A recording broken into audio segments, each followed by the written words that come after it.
না দিলে আরো লাগবে।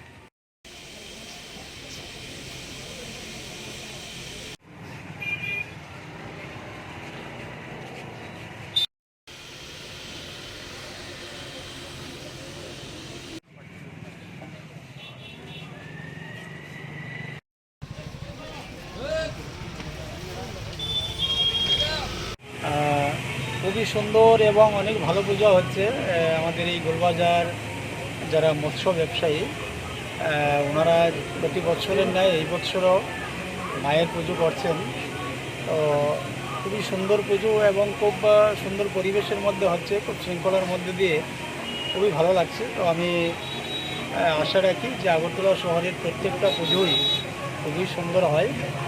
আর এবারকার পুজো একটু ব্যতিক্রম হচ্ছে, যা সারা ত্রিপুরা রাজ্যে আমরা দেখছি। তার পাশাপাশি আমরা যেটা লক্ষ্য করেছি যে গতবারের তুলনায় এবার পূজার সংখ্যাটা সারা রাজ্যে অনেকটা বেড়ে গিয়েছে।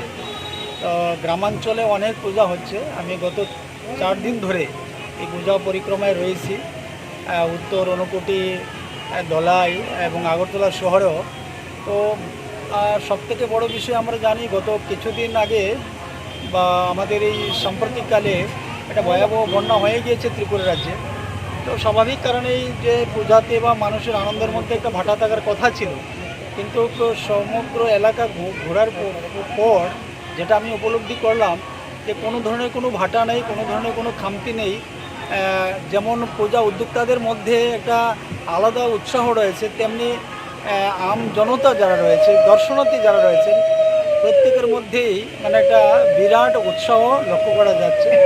তো নিশ্চিতভাবে আমরা সেটা অনুমান করে নিতে পারি যে আমাদের সরকার তথা আমাদের দেশের মাননীয় প্রধানমন্ত্রীজি এই দুর্যোগ বা বিপর্যয়ের সময়ে যথোপযুক্ত সহযোগিতার হাত বাড়ানো হয়েছে।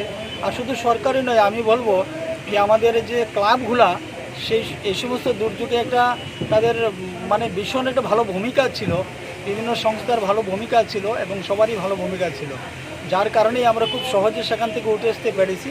এবং স্বাভাবিক কারণেই যে এই পূজাতে কোনো ধরনের কোনো প্রভাব পড়েনি, পূজাতে কোনো এফেক্ট হয়নি, মানুষের আনন্দে কোনো এফেক্ট হয়নি। খুব ভালো লেগেছে পূজা।